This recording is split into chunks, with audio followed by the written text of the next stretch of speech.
शादीशुदा लोगों को एक बड़ी सीख देने वाली कहानी। पत्नी ने न जाने क्या किया था कि एक पति ने उसे एक के बाद एक कई थप्पड़ जड़ दिए।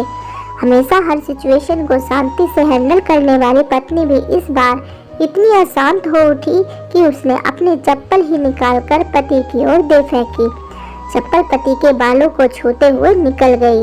ये किस्सा यहीं पर खत्म हो सकता था, मगर पति ने इसे अपनी मर्दानगी का विषय बना लिया और बात बद से बदतर होती चली गई।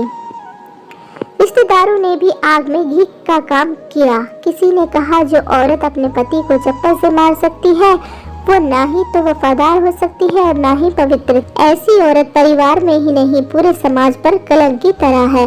बीवी के पक्ष वाले कहाँ पीछे रहने वाले थे।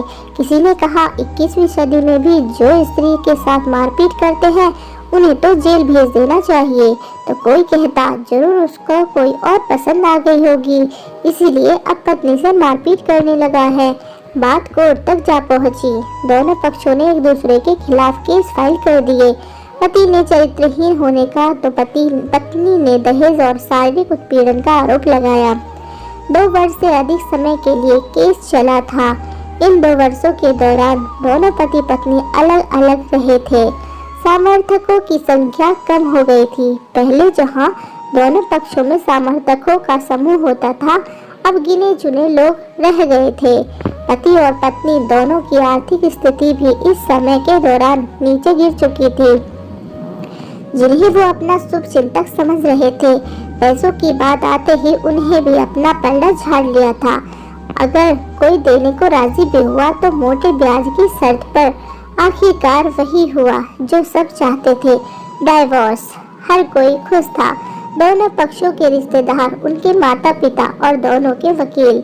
लेकिन 5 साल की सुखद शादी और एक सुंदर बेटी के होने के बाद मिले इस डाइवोर्स से पति पत्नी मूक थे। पति शांत।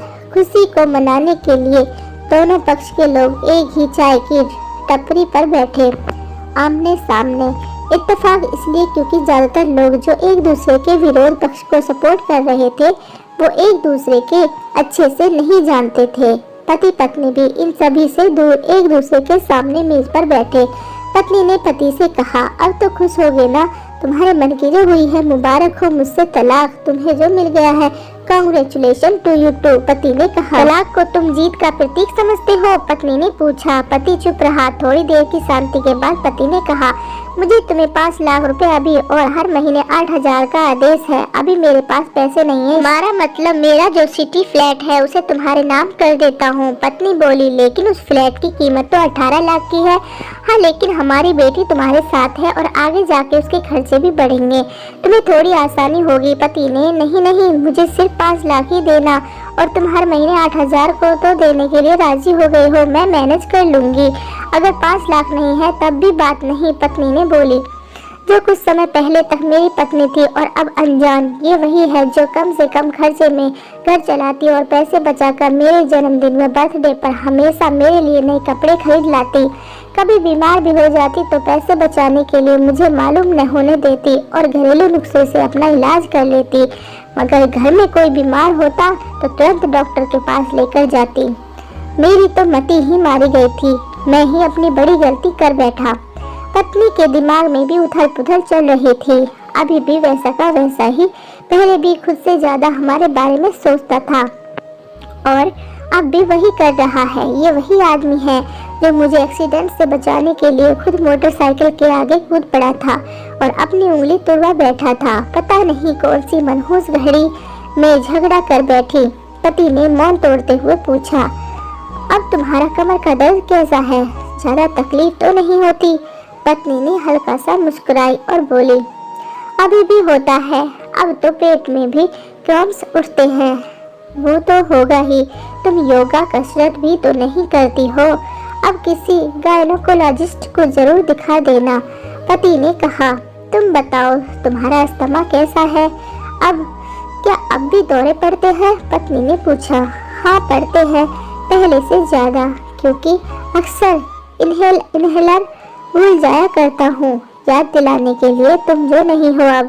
पति बोला। पत्नी की आंखों में आंसू आ गए। वो बोली, तुम्हें मेरे चरित्र पर सवाल नहीं उठाने चाहिए थे। तो ये परिस्थिति आती ही नहीं। मुझसे गलती हो गई, बहुत बड़ी गलती। मैं लोगों के बहकावे में आ गया था। पति बोला, तुमने भी तो मुझ पर दहेज का इल्जाम लगाया था। वो बोला, गलत था और इस बात का मुझे भी पछतावा हुआ। पत्नी ने कहा, पति मुझे कहना चाह रहा था लेकिन हिचकिचा रहा था। पत्नी ने पूछा, कुछ कहना चाहते हो? वो बोला, क्या सब पहले जैसा नहीं हो सकता? मतलब कि हम फिर से पहले की तरह पति पत्नी बनकर, सच्चे दोस्त बनकर नहीं रह सकते?